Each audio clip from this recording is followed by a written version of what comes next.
The Miami Dolphins benefited from a light schedule early, suffered a rash of injuries in the middle to latter part of the season, and ultimately collapsed to back into the playoffs as a wild card team.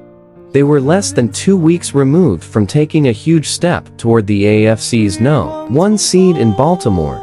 That went very, very wrong. So did the next game against the Buffalo Bills for the AFC East crown. Even more injuries happened there. Frigid conditions for any team suck. A wind chill around 30 below zero.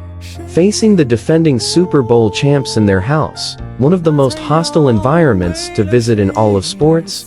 Yeah, tall order for Tua Tagovailoa, whose quarterbacking abilities depend on anticipation and at least some semblance of a running game to set up play-action shots.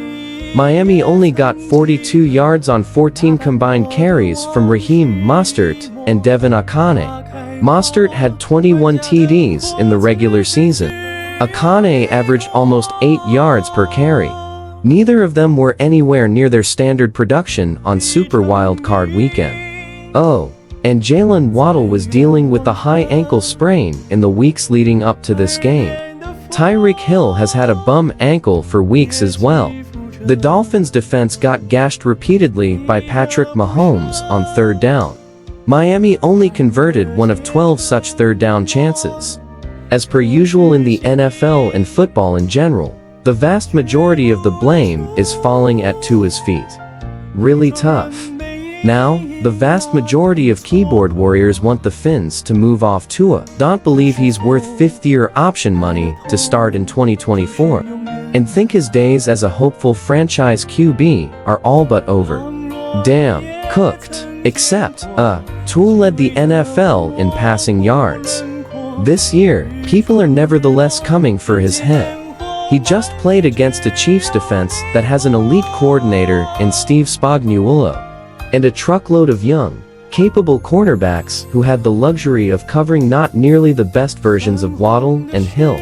Miami's decimated, banged-up O-line couldn't win at the line of scrimmage with any regularity. I don't know, we live in a knee-jerk world where everyone wants a microwave championship. Unless you're CJ Stroud, DeMeco Ryans and the Houston Texans, who might come close to delivering on such a pipe dream. That is not how the NFL works. I'm not ready to bail on Tua just yet. Obviously, the Fins didn't do a good enough job of adjusting to the conditions. Mike McDaniel called maybe the most ineffective game of his career. If you remember back to last season, though, Daniel had Skylar Thompson starting in Buffalo and damn near won. Doesn't it feel like perhaps the slightest overreaction to write off to a far superior QB to Thompson this hard, this soon? The Miami Dolphins ran out of gas. For all the worry over Tua's concussion history, he made it through all 17 games, plus a playoff start, and led the NFL in passing yards. That's not terrible. We'll see what the Dolphins' strategy is. I don't know of a clear path to a massive Tua upgrade. Who are you going to sell the fan base on? A wishbone offense quarterbacked by Justin Fields? Lol, actually, that could be pretty cool as an occasional sub-package.